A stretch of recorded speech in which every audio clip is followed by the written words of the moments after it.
There's a phrase, the straw that broke the camel's back. And it means something small can happen and lead to a big change in the future. And while that does happen, most of life changes when everything changes, when big things change. For example, this is Susie, the Subaru, my truck.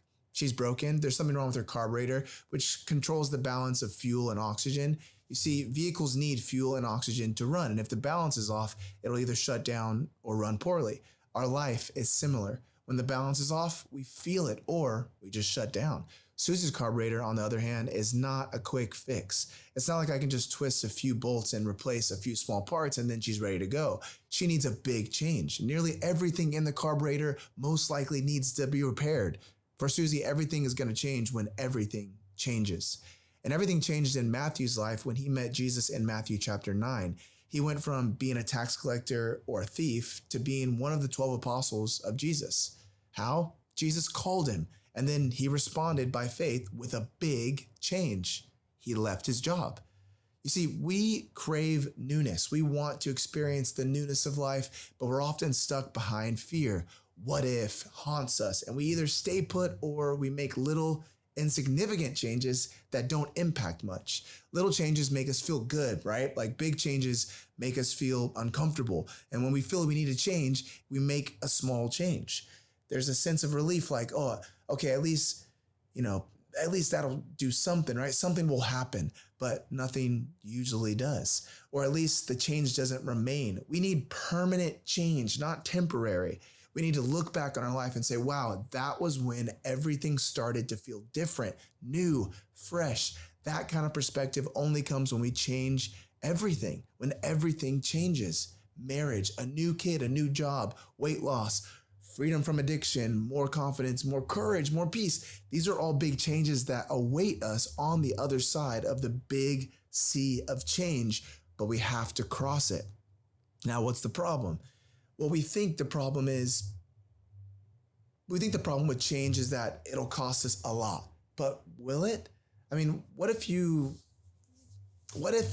have everything you need? So letting go of everything is actually an upgrade.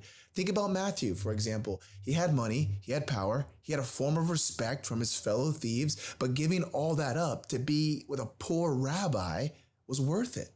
Why? Jesus is God. With Christ, what are you actually lacking? Giving up whatever you think is so important right now gets easy when you see what you have in Jesus. You want to lose weight? Want to get in shape? Drop the phone addiction? Stop visiting those sites? Settle down? Change careers? You can, because what you're afraid to lose is nothing compared to what you'll never lose: salvation. You're a co-heir with Christ. You've been forgiven. You have a future and a hope. What is more valuable than that? If you want everything to change, you need to change everything. How do you change everything? Look at what you already have. What are you actually losing? Ask yourself, what am I actually losing? Here's the solution. If God is for you, who can be against you? When Jesus died, he changed everything. When he rose, he declared change is possible. And then he gave us the power by grace through faith to trust that he's got us. So we don't have to hold on to the past, but we can trust that when we move, he's moving with us. What you want to change, you will not miss as much as you'll love the change you'll be experiencing after this is all over.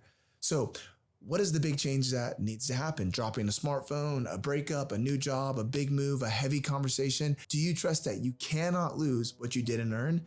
You'll still be God's child after the change, just like you are God's child now. When Jesus decided to trust the Father, knowing that the cross meant everything was going to change, the separation from God the Father was going to sting harder than the nails, the crown of thorns, the mocking, all combined. But he still went, knowing that the Father would raise his soul out of hell, would not abandon him in hell, but would raise him from the dead. Since Jesus did that, we'll be fine. We can make that change. So the question is, what change do you need to make? Thinking about the cross, thinking about what Christ went through to empower you to ask yourself this question: what change do you need to make? If this video helped you, like it, subscribe, share it with a friend, and go to amenpodcast.com to support. With that said, I love you, and I'll see you in the next one. Amen.